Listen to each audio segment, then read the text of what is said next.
Class 12 physics chapter 4 moving charges and magnetism का next topic का moving coil galvanometer. It is a device used to detect small currents flowing in the circuit. जैसे ये galvanometer आप देख रहे हैं, ये बहुत ही कम करंट इन माइक्रो एम्पियर में अगर सर्किट में चल रहा है तो उसे डिटेक्ट करने के लिए इसे यूज किया जाता है। अधिक करंट इसमें से गुजार नहीं सकते क्योंकि ये बहुत ही सेंसिटिव होता है। लो principle, when a current carrying coil is placed in a magnetic field it experiences a force.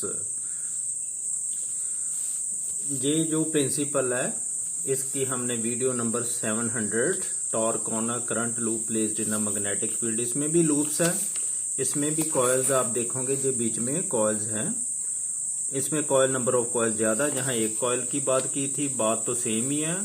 तो जब उसे मैग्नेटिक फील्ड में रखते हैं, अगर उसमें करंट चल रहा है, फ्लो कर रहा है, तो उस पर जो फोर्स उस पर भी फोर्स लगती है, वही इसके पॉइंटर को घुमाती है। जो ये पॉइंटर लगा उसे घुमाती है। Construction and theory: the galvanometer consists of a coil with many turns free to rotate. ये एक सिलेंडर है, सिलेंड्रिकल सॉफ्ट आयरन कोर का बना, इस पे कॉइल्स लपेटी होती है ऐसे, विद मैनी टर्न्स। ये जो सिलेंडर है ये फ्री रोटेट कर सकता है। इसका मतलब इस पर जो कॉइल लिपटी हुई है वो भी फ्रीली रोटेट कर सकती है। ये ऊपर पाइवट है, एक स्प्रिंग लगा होता है जिसमें रिस्टोरिंग टॉर्क स्थापित होता है जब इसमें से करंट पास करते हैं। लो देखते हैं साथ में। Free to rotate about a fixed axis in uniform radial magnetic field. जहां जो इसको ऐसे ना कट दिया हुआ है, ये नॉर्थ पोल है, साउथ पोल है, ये परमानेंट मैग्नेट होते हैं ताकि इसमें रेडियली तौर पर मैग्नेटिक फील्ड बने और यूनिफॉर्म मैग्नेटिक फील्ड बनेगा। इसका मतलब इसमें जो डिफ्लेक्शन होगी वो यूनिफॉर्म आएगी, क्योंकि ये जो कॉइल है जो इस मैग्नेटिक फील्ड को यूनिफॉर्मली कट करेगी।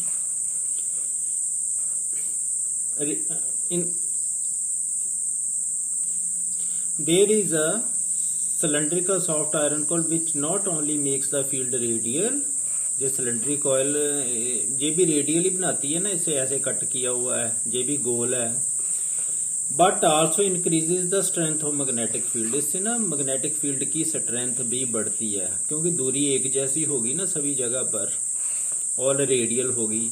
When a current flows through the coil a torque acts on it, the torque लगेगी।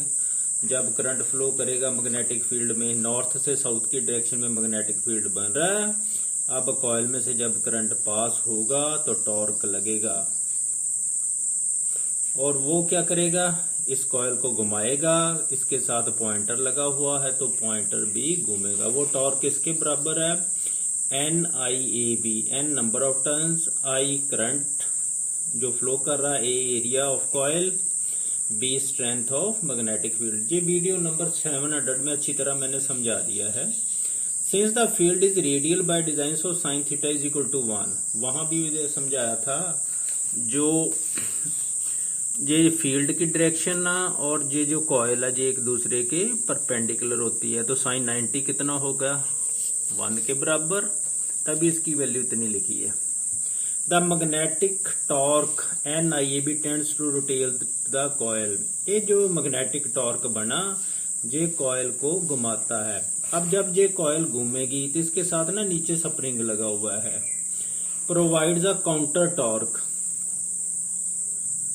That balances the magnetic torque NIAB। ये दोनों एक दूसरे को बैलेंस करेंगे, resulting in a study angular deflection. तो डिफ्लेक्शन आएगी। देखो जी आप स्प्रिंग देख रहे हैं, जब ये कॉइल में करंट चलेगा ना जे वाली में, तो डिफ्लेक्शन आएगी तो इसमें ट्विस्ट पैदा होगी ना। इस ये नीचे जो लगा हुआ, जब ये कॉइल घूमेगी ये नीचे लगा, इसमें ऐसे ना ट्विस्ट पैदा हो जानी, इसने ऐसे टर्न कर जाना। तो ये जो जितनी ट्विस्ट इसमें पैदा होगी एक वो किससे बैलेंस होगी, जितना इसकी स्ट्रेंथ है मैग्नेटिक फील्ड की, कहने का मतलब जितना टॉर्क इसे डिफ्लेक्ट कर रहा है, डिफ्लेक्टिंग टॉर्क इसके बराबर हो जाएगा रिस्टोरिंग टॉर्क। रिस्टोरिंग टॉर्क इसमें पैदा हो रहा है जब फिर हम करंट को के फ्लो को रोकेंगे, करंट फ्लो करना बंद हो जाएगा, तो ये रिस्टोरिंग टॉर्क इसे पॉइंटर को दोबारा नॉर्मल पोजीशन पे, सेंट्रल पोजीशन पे ले आएगा। ये जो फिगर है ना, ये ऊपर से हम देख रहे हैं, तो अगर साइड व्यू लेना हो तो फिर ऐसा होता है जैसे ये फिगर बनी हुई है। ये नॉर्थ और south magnet, poles of the magnet, और ये कॉइल है सिलेंडर के ऊपर लपेटी हुई है, नीचे देखो स्प्रिंग लगा हुआ है। ये फास्फोर ब्रॉन्ज टिप लगी हुई है ये, और जब इसमें से करंट पास होना है तो इसने डिफ्लेक्शन देनी है, तो इसमें जो रिस्टोरिंग टॉर्क पैदा हो जाना है। रिस्टोरिंग टॉर्क डिफ्लेक्शन टॉर्क के इक्वल होना, इसने एक इक्विलिब्रियम पोजीशन, ये डिपेंड करता है ना कितना करंट पास होगा, वो करंट के मुताबिक ही इसमें रिस्टोरिंग टॉर्क पैदा होगा। जब करंट को काट देंगे बीच में सर्किट में से, तो ये वापस नॉर्मल पोजीशन आ जाएगी, क्योंकि इसमें स्प्रिंग में रिस्टोरिंग टॉर्क क्रिएट हो गया ना, उसके कारण फिर जो स्प्रिंग भी अपनी नॉर्मल पोजीशन में आ जाएगा। और जो रिस्टोरिंग टॉर्क आ गया डिफ्लेक्टिंग टॉर्क के बराबर, रिस्टोरिंग टॉर्क आता है k फाई के बराबर। फाई जो डिफ्लेक्शन है इसके बीच में NIAB, ये जहां रिजल्ट निकाला हमने, वेयर के इज अ टॉर्शनल कांस्टेंट, इसे torsional constant of the spring भी कह देते हैं, रिस्टोरिंग टॉर्क भी कह देते हैं। फास्फोरस ब्रोंज की जो मैंने बताया ना यूज किया, ऊपर स्टेप यूज किया, वो इसलिए की है क्योंकि उसका टॉर्शनल कांस्टेंट कम होता है, उससे फिर डिफ्लेक्शन करेक्ट आएगी हमें। The deflection phi is indicated on the scale by a pointer, जी डिफ्लेक्शन ऑफ फाई है ये इंडिकेटर ऐसे स्केल पर करेगा जब इसमें करंट फ्लो करेगा। Pointer attach to the spring we have, फिर आगे इथों रिजल्ट की बन गया phi is equal to NIAB बटा K। तो ये वैल्यू सारी कांस्टेंट है, number of turns, current, magnetic field K की वैल्यू।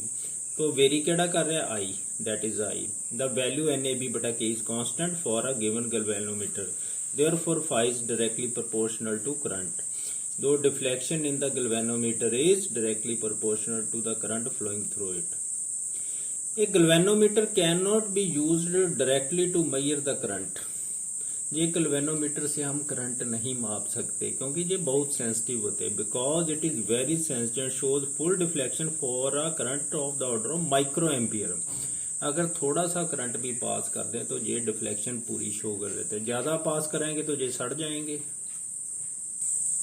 आप जो गैल्वेनोमीटर देख रहे हैं इसमें आपको नजर आ रहा होगा, इसके बीच में देखो सिलेंड्रिकल कॉइल लगी हुई है जिसके साथ पॉइंटर लगा हुआ है, और ये मैंने ना एक कॉइल ले ली है, उस पर ये एक कॉइल है, इस पर लपेटी हुई है, ये प्लास्टिक का रोलर है, और अगर इसमें से मैं मैग्नेटिक फील्ड इसको कट करूं कॉइल को, तो ये देखो डिफ्लेक्शन देगा।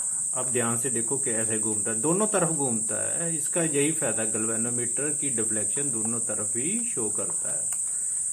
ये मैग्नेट काफी स्ट्रांग है तो कॉइल्स भी ज्यादा है ना, देखो कितना मैग्नेटिक फील्ड बन रहा है। इसे मैंने डायरेक्ट डीसी सोर्स से नहीं लगाया, अगर 1.5 वोल्ट के सेल से भी लगाऊंगा तब भी इसमें करंट ज्यादा प्रोड्यूस होगा। और देखो दोनों तरफ ही डिफ्लेक्शन शो कर रहा है, क्योंकि ये मैग्नेटिक फील्ड ये कॉइल को कट कर रहा है ना, तो इससे क्या हो रहा है, करंट प्रोड्यूस हो रहा है। देखो दोनों तरफ ही कितना करंट प्रोड्यूस हो रहा है। इस प्रकार ये काम करता है।